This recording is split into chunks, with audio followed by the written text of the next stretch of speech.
Hello and welcome to The Public Good. This is Dejia James from Partnership for the Public Good, or PPG, which unites over 365 community organizations working to build a better Buffalo. We're delighted to join you every Tuesday at 10:30 a.m. on Power 96.5 FM and Mix 1080 a.m. You can also watch full video of every show on our YouTube page.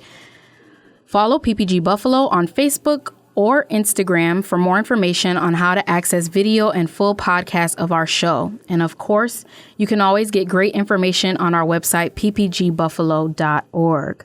Now, our show today is a little bit of a special rendition. It is Hispanic Heritage Month from September 15th officially to October 15th. So this is our first show post September 15th. And for the next 4 shows until October 15th, I will be kind of recognizing Hispanic Heritage Month, but in a little bit of a different way. So today I want to welcome my colleague, Steve Peraza, who's the Senior Research and Policy Associate with the Cornell ILR Buffalo CoLab.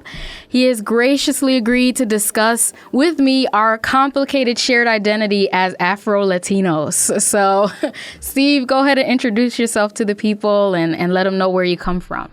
Dejia, thank you for the opportunity to be here. Yeah. My name is Steve Peraza. I work for Cornell ILR Buffalo CoLab. I'm a Senior Research and Policy Associate. There I work on child care and housing particularly, but I'm also involved in other community activities. I come to Cornell by way of Buffalo State University. I'm a professional historian. I'm lucky to be working in policy now.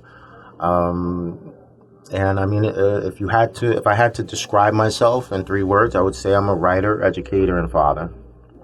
Those are the 3 identities that I subscribe to the most.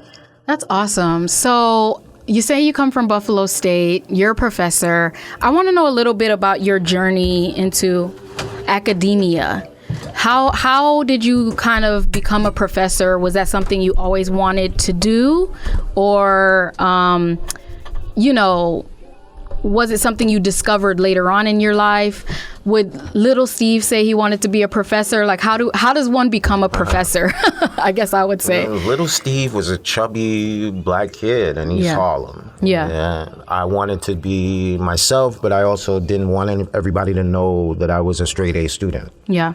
I was getting picked on a lot for my weight. Yeah. And so what that did resultantly was make me a little bit more confident that I would get ahead through schooling. Yeah. It wasn't until college that I realized I wanted to be a PhD, and that's what I wanted to be. I didn't make the connection between earning a PhD and becoming a full-time professor. Okay. But I knew in college that I loved reading Black American literature. Yeah. So I started an English class. I'm really a sociologist. That's really my biggest passion in terms of academics. Yeah. But I realized that everybody held historians to a really high esteem. Right. And in sociology class, I studied Karl Marx. Karl Marx is a historian. Wow.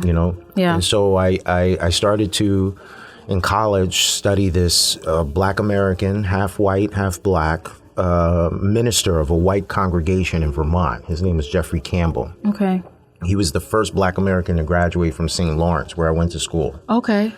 He was the only Black American in St. Lawrence and the only one to graduate until the 1960s. So in my mind, how the hell did this guy make it? Right. In the middle of Jim Crow and an all-white school coming from an all-white town. Yeah. He fascinated me. That was a history project. Yeah. And I kind of rode that wave to a history program in graduate school, which was at UB. Yeah. And I graduated with my PhD in history in 2015. So it took me about 7 years to do. So your journey very much became like finding yourself almost in history, right? Totally a discovery of self. That's so interesting. Like, how do I overcome the situation? I'm in St. Lawrence too, and I call myself a grain of pepper and a sea of salt. Yeah. To be a Black person in a predominantly white institution with very few non-whites. Yeah. You kind of feel, especially, I'm coming from East Harlem. East Harlem is a Black and Latino neighborhood. Right. I used to protect my white friends who came by. So now I switch into an all-white community. And you need to be protected. And I need somebody to help me as a go-between. Right? Communicate with other white people for me. Yeah. So it was very much Jeffrey Campbell, how did you do it? And can I do the same thing and get out of here unscathed with my degree? How was that culture shock when you go from East Harlem to St. Lawrence? Took me 2 years. Yeah. You know, a lot of it is learning to accept the ignorance of others. Yeah. And it's ignorance. It's not, and ignorance, I say that not to condemn the people with whom I went to school with. I say that to say, look, folks didn't know. Yeah. You know, there were a lot of white Americans who never saw anyone like me. Yeah. You know, and if they saw someone who was a black American, they watched the Cosby Show. Right. I'm not Theo. No, you know you're not Theo. Yeah. I'm more like Bishop from Juice. Okay. Played by Tupac, if you understand. Yeah. So it was difficult for folks to kind of wrap their heads around me, and it took me 2 years. I got in trouble. You know, it was after getting in trouble. You know, kind of. I got into, tension with my professors. Yeah. And I realized that I was squandering an opportunity. Yeah. So, you know, by that time I knew I just dove into the books. The same thing I did when I was a kid. But for you, and I don't know your background in this specifically, but were you the first person in your family like to go towards higher education and things like that? Like, were you first generation in that way? Did you have someone to show you that path of this is how you are supposed to, you know, kind of comport yourself in higher education or when you go to college or things like that? Did you have that mentorship? Not just no, but absolutely not. Right. Yeah. Like, I'm the first to graduate high school in my family. Wow. My family still doesn't really know what it means that I have a PhD. Yeah. My mom tries to brag about it, but doesn't know how to brag. Exactly. Yeah, she can't brag to her family members because my family doesn't really understand what it. No. Like, you can call me doctor, but I don't save lives. Of course. Right. Like, then what's this doctor? So what kind of doctor are you? Right. So no, I don't have, and I didn't have people. I didn't have anyone who had graduated college to call. Yeah. I didn't have anybody, when in graduate school, I didn't have anybody to, I had my advisor. Yeah. And my advisor was a black man, Jason Young, Dr. Jason Young. I believe he's at University of Michigan now. Yeah. And, frankly, I selected him as an advisor largely because he was a professional black man in academia. Yeah. The first whom could help me professionalize. Yeah. And there are limits to that relationship. When you're in graduate school, you're professionalizing as a scholar, not as a human being. Right. So I didn't, he did a lot for me. Yeah. But I don't think it was in his, that all that he did for me is an extension of him being a great human, right? Yeah. Like, he didn't, he led me in academia, and that was his job. Right. I took a lot from him, and he took, he gave me a lot. Yeah. But again, that's not someone you call when you're having an issue, or you call to learn how to be a person in the professional world. In those personal moments. Right. Yeah. No, I didn't have that, no. Yeah.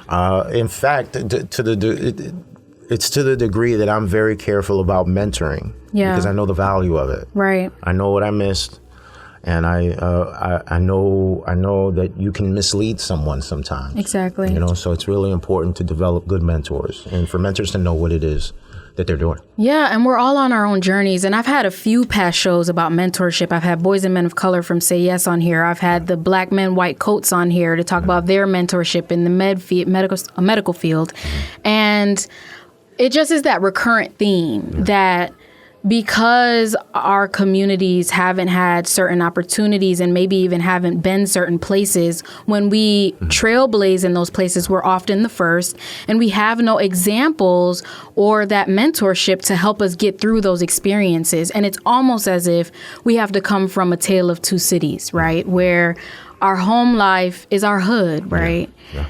Which is a different experience than when we go out and do all of the things that our parents and our grandparents work for us to be able to achieve, but them still not being able to fully understand where we're going. Yeah. And that's been something I've actually personally been grappling with in the past couple years.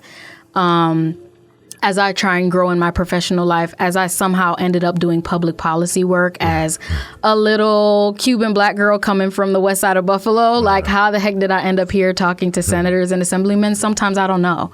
And so I just find myself reflecting from what you're saying, like back onto my own life of like, wow, how did I get here, and what tools did I use, and what people were the small hands that pulled me forward? Because for you, it was your mentor, and for me, it was someone similar, Dr. Gant with the EOP office at SUNY Geneseo. You know what I'm saying? There's always, you can point back to that person, that really helped you, or you were able to emulate yourself through in that moment to help you move forward. So I love that.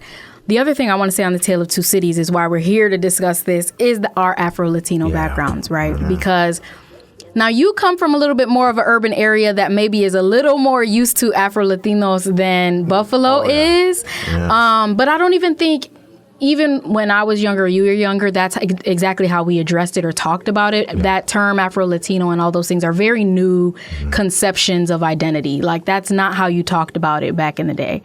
So wondering, coming from that experience, and for me, I felt I always had to grapple with being Latina, with my mom being Cuban and Afro-Cuban, like not just, I have a white Cuban mom and a black dad. I do have an African-American dad, but that's not the reason I'm black. My Cuban family's black too. And so having to grapple with that, and then Black American identity, which is a little bit different, right? And racialized in a very different way. So I'm wondering, like, just from your experience coming from Harlem, how was little Steve able to identify? Were you able to kind of freely be part of that Latino community? Whereas for me, especially being Cuban on top of that, it's mostly Puerto Ricans here in Buffalo, right? I was going to ask you how it was growing up as a Cuban in little Puerto Rico. It's different. And I love my Boricuas. I love Puerto Ricans. Let me not, listen, I'm not trying to create no culture wars here, so let me not start. But I'm going to say Cubans are the minority, right? And there weren't even Dominicans when I was younger. It was Puerto Ricans, and then there was a few of us Cubans. And I actually looked up the history. There's a reason for that. There was actually a specific program and resettlement of Puerto Ricans here for work situations and factory jobs at a certain point. And then Cubans came here in the 60s, like when my grandfather came here post-revolution, or really during revolution, whether they wanted to stay in Cuba or not during that time. But it was different. Nobody knew what a Cuban was. Like, people were like, you mean like the sandwich? That was what I would get. Like, nobody knew what a Cuban was, where it was on a map, none of that. So really, did I talk about it when I was younger? No. Like, for me, it was, I'm a black girl, but I speak Spanish, and when my grandma comes to pick me up, you're not going to understand what she's saying. So that was where I came from, and it was different. I got teased for it. You know what I'm saying? Because for me, even though I lived on the west side, I went to a charter school on the east side. So I was just with Black American kids. There were no other Latinos. So technically, I was the only Latino in the school, but did I look it to them? No. So that was the other thing. So it was, for a long time, I think it was an erasure of that identity for me. I just didn't use it, right? I just didn't, it wasn't a part of my day-to-day until I think high school, and when that identity shift and the term Afro-Latino came and all of those things, that's when I started to realize, my Thanksgivings and Christmases are different than some of the Black Americans that, the dinners that I would go to sometimes. I just would keep it to myself. Like, you know what I'm saying? Like, we're all about the pork. We're roasting a whole pig, but, and Southern Black people do that. And I found I could relate to some more Southern Black people because they did some of those traditions with a little bit of a different twist on it. But I found a lot of that tradition came from slavery, like that deep roots of soul food to slave culture. Really, I found mirrors and like elements mirrored in Cuban culture as well, which also came from slaves. So, but once again, these are all things I'm contextualizing as an adult, not when I'm, 10-year-old Dejia, you know what I'm saying? So anyway, I say all that to say, I'm wondering, with you being in Harlem, if it was a little bit different of an experience, because you're around more Latinos that are of a lot of different cultures, not just Puerto Rican, but there's Dominicans, there's, you know what I'm saying, like Panamanians, there's all kinds. So how was that experience growing up in New York with that identity, or was it kind of similar to my experience? I want to say first, shout out to the Puerto Ricans. Absolutely. I love Puerto Ricans, all right? I grew up in a largely Puerto Rican neighborhood in Manhattan. I grew up Black my entire life. inside my house, I was a Latino. Yeah. My mom spoke Spanish to me. I grew up speaking Spanish. My grandmother still speaks Spanish. They both still speak Spanish to me. Right. But not one day in my life did I go outside and be recognized as a Latino. Yep. Additionally, my community was also very much a Black American community, and I fit right in. I looked like everybody else. Exactly. And when I started going to school, that's who I want to hang with. I Yeah. started listening to hip hop. Now I'm part of a culture. Yeah. I decided, and this is a contentious issue, but I decided very early on that when people called me Black, Yeah. I would accept that. I Right. am Black. Yeah. Dejia, I am not at all African American. Yeah.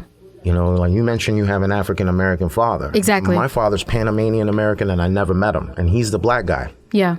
The rest of my family is Honduran, and they're white. Okay. My mom is white, Yeah. very white. My grandmother even whiter, and my grandmother's pretty much prejudiced, Wow. racially prejudiced. Yeah. So she loved her negrito. Yeah. You know what I mean? Right. She took care of me, and don't get it twisted. Yeah. I get love from my family. Yep. But it was very clear that I was different very early. Yeah. And I was different outside and I was different inside. Yeah. So what ends up happening is the Black American community in Harlem took me in. Yeah. And I was very happy to be there. But then there were also these moments when they started talking about rice and beans eaters. And they started making jokes about Latinos that were really offensive to me because I'm going home to eat rice and beans. Exactly. You are the rice and bean eater. So I had to, So my knuckles got trained very early on when people were talking about Latinos because I do feel an affinity for the Latino community. Exactly. My family was not very permissive of me. My extended family particularly were offended because my mom had a child out of wedlock with a Black man. Of course. And I'm the only one in the family with this skin color. Right. So that's really the biggest pain I've had is family life, trying to carve a space where I'm proud to be who I am in a community, in a family, that doesn't really understand race or Black people. Yeah. Fast forward 20 years or so, it's I find myself being a little bit polarizing when it comes to organizing around race. Yeah. Because I do have an experience of being a racial identity that's in conflict with my ethnic identity. Yeah. And so I have come to believe as an adult professional that sometimes we've organized past the limit. We're at diminishing returns when we're organizing around identity, particularly because we create boundaries even when we see our identities transcending. And by that I mean, people like me don't really fit in Black or Latino, but there are a lot of people like me. Exactly. So how do we create a linchpin identity or something to hold our communities together that allows for the fractures that are in that? We need a kaleidoscopic vision. We do. And I've talked about this with friends a lot, actually. When we create these buckets of identity that are very strict in understanding, we're actually upholding colonial white supremacist standards, right? And so even when we try to describe Black as one thing, we're still upholding those standards and really subscribing and self-identifying by those standards. And I'm not saying there shouldn't be Black pride. I'm not saying we shouldn't say we're Black. That is not what I'm saying. I'm saying that when we say Black, we have to understand the full spectrum of what that means, right? And so, like you said, we have to talk about the elephant in the room of the self-prejudice that we do within community, especially the Latino community, when we talk about race, because honestly, Latinos don't like to talk about race. They really just won't bring it up until somebody does have maybe a Blacker baby or something like that. And that comes also from colonial white supremacist standards in the Latino community, because obviously people know about the slave trade to America and things like that, but the slave trade actually began in Latin America first. Yeah. Right. And so that extensive resettlement and forced resettlement, rather, of African peoples into the Latin American region, they began kind of race integrating very early on, because for them, they realized and this gets into race science, which, nobody really just subscribes to nowadays, but they felt like Black and African bodies had certain advantages versus some European, bodies and standards. They found that we were immune to certain diseases, that we had other things. And so they began race integrating. And then there became kind of a way of like sana la raza or mejorar la raza, which means to kind of sanitize race is the translation, or to better the race. And that became having these different levels of identity. And it's like Jim Crow, but like times 20. It's like they had mulatto, they had all these different kind of categorizations of race that, where in America it was just white and Black, Asian, whatever. There they had, if you were half, if you were a quarter, they had specific words, they had names for that. Long story short, in doing that, I think it made Latinos hyper conscious of race and trying to be better, which to them meant white. And so through the history of that, I think that Afro-Latinos then got completely erased from the narrative, even though the largest amount of African resettled slaves were in Latin American countries. And so Afro-Latinos are a huge proportion of what Latinos look like. But we don't talk about that. And when you see media representation, or you go turn on Telemundo, or you turn on any of these kind of, telenovelas or any of these things, you're not seeing us there. And so when people think of Latinos, they don't think about us. So when we are in Harlem, or when we are here in Buffalo and we say we're Latino, people are kind of looking at us like, are you? You know what I mean? It makes people's perception of what a Latino is different. And so I think that's some of the reason why, like you said, I just fit in with Black community more. It just was a natural affinity. It just made sense. And like you grew up during the height of hip hop. I grew up during another peak of hip hop. It's just, it was together. Like Fat Joe was a part of it, Terror Squad, all that. Like to me, and coming from a New York City context, like we were a part of Black culture. And so it was easy to just fit into that and not really have to identify as Latino. Like you just didn't really need to do that. The other thing I wanted to bring up, and I don't want to be too long-winded, is even though my family is Afro-Latino, they've still felt like there was a difference between Black American and us who come from a Latino background. Like even though we're both Black, we're still different. And so were they thrilled my mom had a child with an African American man? Not as much, right? But they still loved me. Like you said, like my grandmother didn't really like my dad that much, but she loved the heck out of me. But there still was that line there. But when we don't have the solidarity, I think it kind of gets to us in being able to acquire our rights and our civil rights and some things like that. And I think people like in the Black Panther Party were able to understand that. And the Black Panthers worked really, really hard to have solidarity with socialist, but Latino socialist movements in those countries at the time, because they saw the benefit of solidarity between Latinos and Black people. So that gets me to my question I want to ask you now is, I feel like our Latino and Black community are a little separated right now, especially in Buffalo. Well, geographically, for sure. Geographically, and therefore socially, educational, all of those things. It turns into everything because we know what segregation in Buffalo does to resources. So how important is it for us to try and bridge that gap between the Latino and the Black community, politically, socially, for advocacy, all of those things? Like how can we go about doing that, in your opinion? I mean, I think to build a coalition of non-white people is important, period.